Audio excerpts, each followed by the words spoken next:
Good afternoon. This is Jeffrey Giuliano, and I wanted to come to you today with a few words about the disappearance of my son-in-law, Daniel dos Santos, on the island of Koh Phangan, from the center of town on that island called Tungsala, in front of the Center Point Hotel on November 17th, 2024. Now, he had decided that he was going to stay in town for a little while, maybe have an espresso, and then walk back home.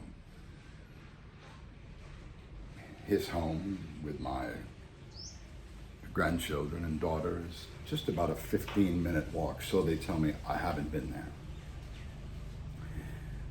Anyway, my daughter dropped him off, and he was last seen by a hotel clerk who had previously, I guess, known or talked to the couple, and she noticed him just outside somewhere, sitting on what I don't know.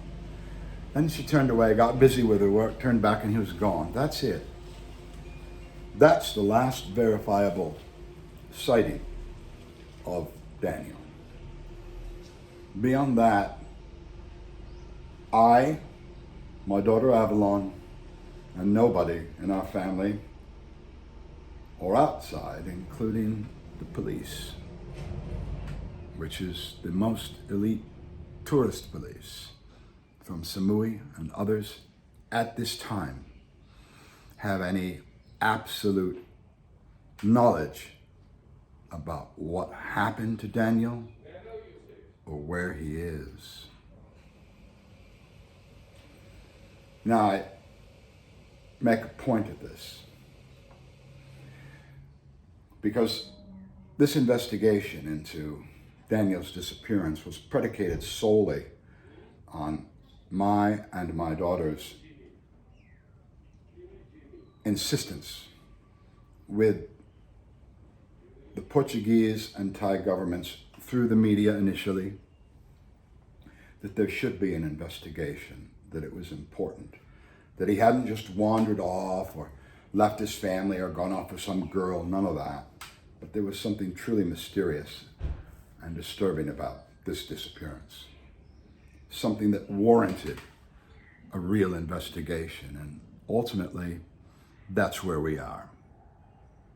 I can tell you that as of yesterday, the Thai police took up the challenge of this investigation very, very seriously, throwing all of their assets, which are considerable, in finding Daniel, finding what happened to Daniel. As they have a responsibility now, these police, gentlemen all, from the tourist division in Samui, an adjacent island if you don't know Thailand, to report back to their government, who will report back to the Portuguese government exactly what has happened, and both governments are demanding answers. Now, the information that we have and will give to those two entities, the Thai and Portuguese government, is under the penalty of perjury. In fact, the police made it clear yesterday in a meeting with my daughter that anyone who harbors Daniel, if he is alive, which we don't know, but if he is, anyone who harbors him or seeks to confound the investigation in any way will be arrested, in deference to the considerable time, money, and energy that both governments have extended in this search for Daniel. So nobody's playing around here. This is tragic. But after the tears stop, comes the determination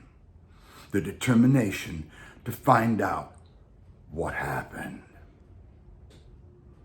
If you took me into any court in this world And you ask me, under the most stringent penalty, what happened to Daniel dos Santos, Mr. Giuliano? I would have to say, I don't know. There's speculation. There have been unconfirmed reports. There have been conspiracy theories. There have been hateful internet trolls, many of them. But no answers. Nothing that will, at this point, help to bring Daniel home to his wife and children.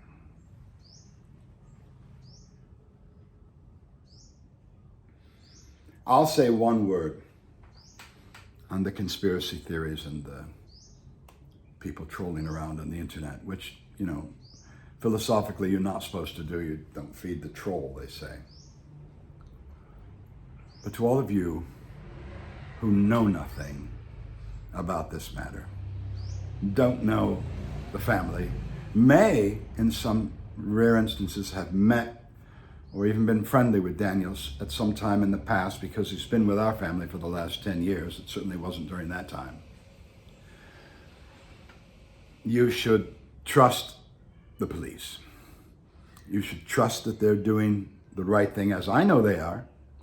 And if you have anything constructive to say, anything to submit, then you should do it to them. And try to control yourself, please, on upsetting the family further by posting hateful garbage. Now, I'm a big boy. I can take it a little more than some others in the family. But there's been a lot of upset. And what you said is patently false, untrue, defamatory, especially in Thailand, and very actionable. So if you could restrict your lust for conspiracy to the 9/11 incident, or the election of Donald Trump, or non-election of Donald Trump, or anything, Bigfoot would be good, or the Loch Ness Monster, you can indulge yourself, gorge yourself on all of that. But please, stay away from my family, especially now when they're all cut up.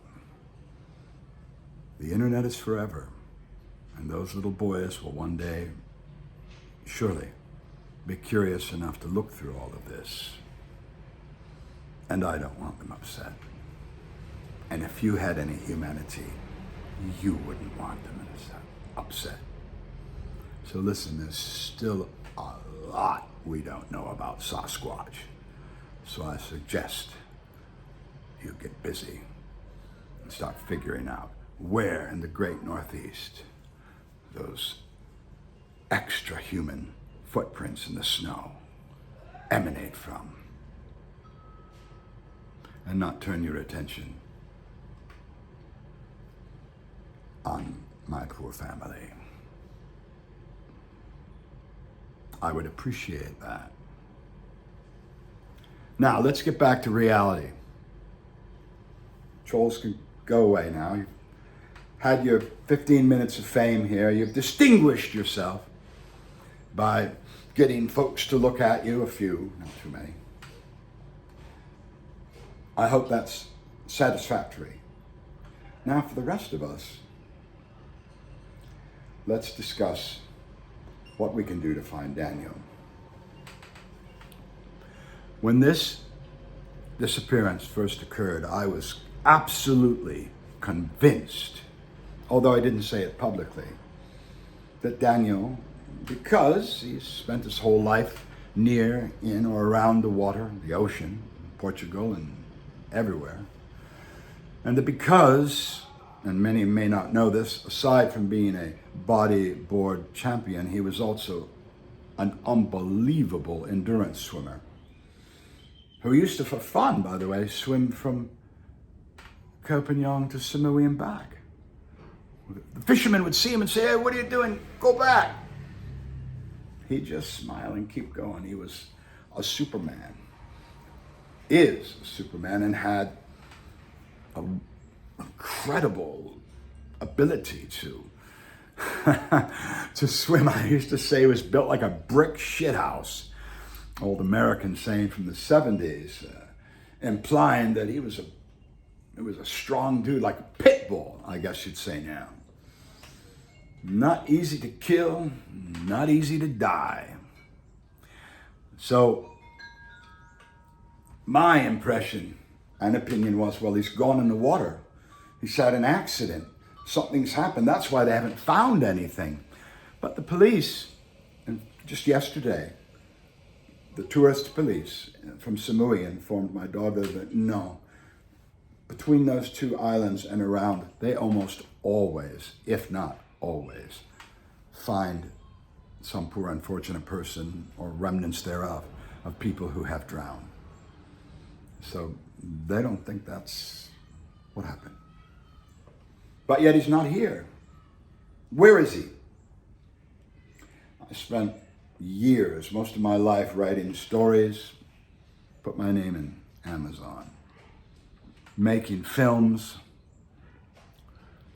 and I've never seen a mystery like this, let alone have some peripheral, walk-on supporting role in this drama.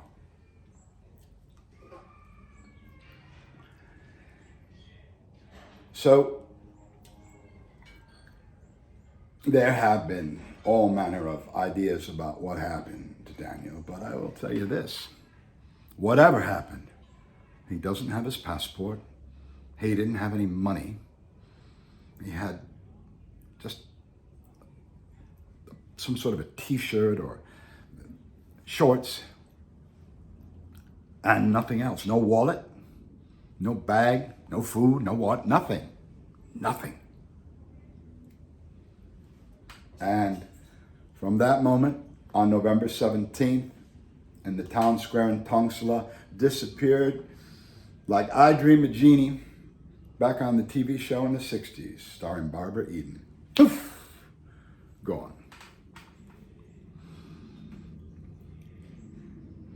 Avalon, at this moment, is coping with this through trying to provide a Christmas for these boys. Now, it's not going to be a very extravagant Christmas at all, as we're still endeavoring to raise the rent that she owes on the 15th of December. But there'll be something. There'll be a tree, there'll be lights, there'll be some food, there'll be some small gifts. But most of all, it'll be the family together, loving the children and supporting them in this particularly catastrophic, totally unforeseen situation that we now all, through no choice or fault of our own, find ourselves embroiled in. So I can only say that before this happened, I loved my family, but in many ways I took them for granted. Well, they were there. Hey, Daniel.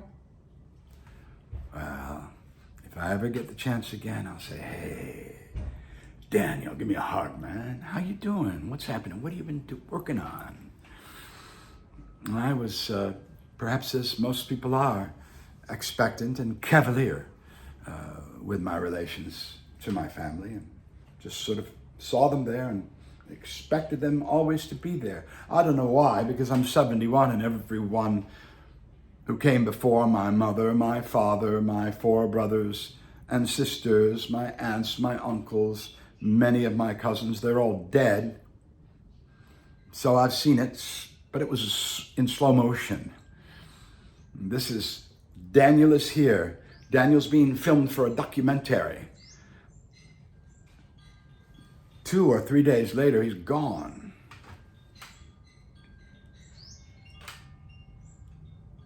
So, I don't want to take up any more of your time, except to say that it's Christmas now. What I've learned from this so far is to keep your family close and to value the time that you get to spend with them. And when little things happen, don't sweat it, because the mantle of that love that you have in your heart for your family is bigger and wider and more important than any petty annoyance of the day or any lonely, unrequited, foolish internet troll. You know who you are. With that, I say to you, this is Jeffrey Giuliano on a random afternoon on my front porch in Thailand, saying, God bless you all. God bless us, everyone. Take care.